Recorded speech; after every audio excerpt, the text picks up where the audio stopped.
ഇതെന്ത് കേക്കാണെന്നറിയാമോ? ഇതാണ് അമൃതം പൊടി കൊണ്ടുള്ള കേക്ക്. ഇത് എങ്ങനെയാണ് തയ്യാറാക്കുന്നതെന്ന് നമുക്ക് കാണാം. ജാറിലേക്ക് ഒരു 1/2 കപ്പ് പഞ്ചസാര ഇട്ട് കൊടുക്കുന്നുണ്ട്. അതിലേക്കൊരു 3 ഗ്രാമ്പ് കൂടെ ഇട്ട് കൊടുത്ത് നമുക്കിതിനെ ഒന്ന് പൊടിച്ചെടുക്കാം.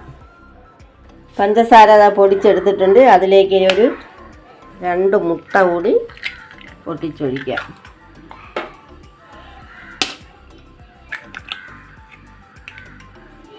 ഇനി ഇത് ഒന്നുകൂടി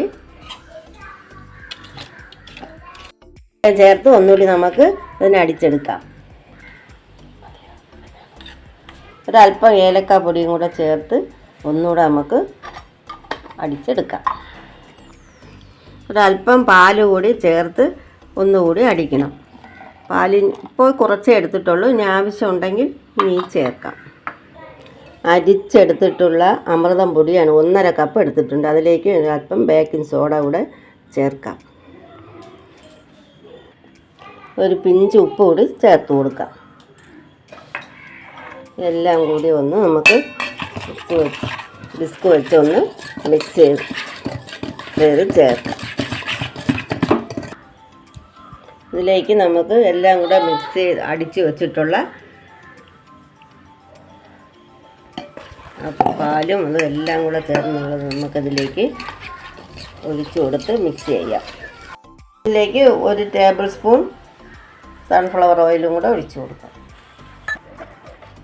ഇഡ്ഡലി പാത്രം അടുപ്പത്ത് വെച്ചിട്ടുണ്ട്. അതിൽ കുറച്ച് കല്ലുപ്പ് ഇട്ടിട്ടുണ്ട്. അതിൽ പ്രീ ഹീറ്റ് ചെയ്യാൻ വേണ്ടിയിട്ട് ഒരു സ്റ്റീമർ വെച്ചിട്ടുണ്ട്. അതിലാണ് ഞാൻ കേക്ക് ഉണ്ടാക്കുന്നത്. ഒരു ബേക്കിംഗ് ട്രേയിലേക്ക് ഞാൻ കുറച്ച് ബട്ടർ തേച്ചിട്ടുണ്ട്. അതിലേക്ക് കുറച്ച് അരിപ്പൊടി കൂടെ വിതറി സെറ്റാക്കിയിട്ടുണ്ട്. അതിലേക്ക് നമുക്ക് ഈ ബാറ്റർ ഒഴിച്ചു കൊടുക്കാം.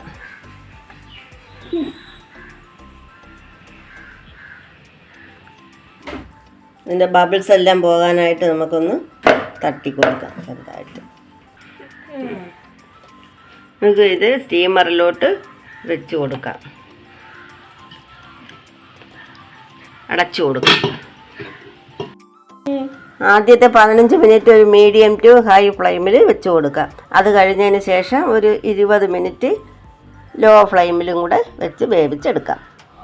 നമുക്കൊന്ന് അടപ്പെടുത്ത് നോക്കാം. ഇത് കേക്ക് ഇതാ നല്ലതുപോലെ വന്നിട്ടുണ്ട്.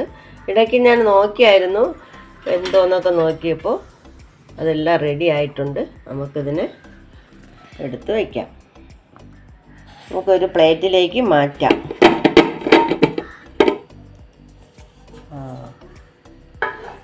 നല്ലതുപോലെ വന്നിട്ടുണ്ട് നമ്മുടെ അമൃതം പൊടി കൊണ്ടുള്ള കേക്ക്. നമുക്ക് കേക്കൊന്ന് കട്ട് ചെയ്യാം. നമുക്കൊന്ന്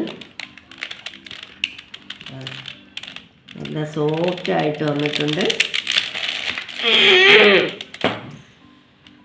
കണ്ടോ? ഓവനൊന്നും ഇല്ലാതെ നമ്മൾ തയ്യാറാക്കിയ കേക്കാണിത്. ബേക്കിംഗ് സോഡയാണ് നമ്മൾ ചേർത്തിട്ടുള്ളത്. എന്നാൽ തന്നെ നല്ല സോഫ്റ്റായ കേക്കാണ് നമുക്ക് കിട്ടിയിട്ടുള്ളത്. എല്ലാവരും ഉണ്ടാക്കി നോക്കുക. അധികം ബുദ്ധിമുട്ടൊന്നും ഉള്ളതല്ല. എല്ലാവരും ഉണ്ടാക്കി നോക്കണം. എൻ്റെ ഈ ചാനൽ കണ്ട് എല്ലാവരും ഒന്ന് സബ്സ്ക്രൈബ് ചെയ്യണം, ഷെയർ ചെയ്യണം, ലൈക്ക് ചെയ്യണം. Thank you.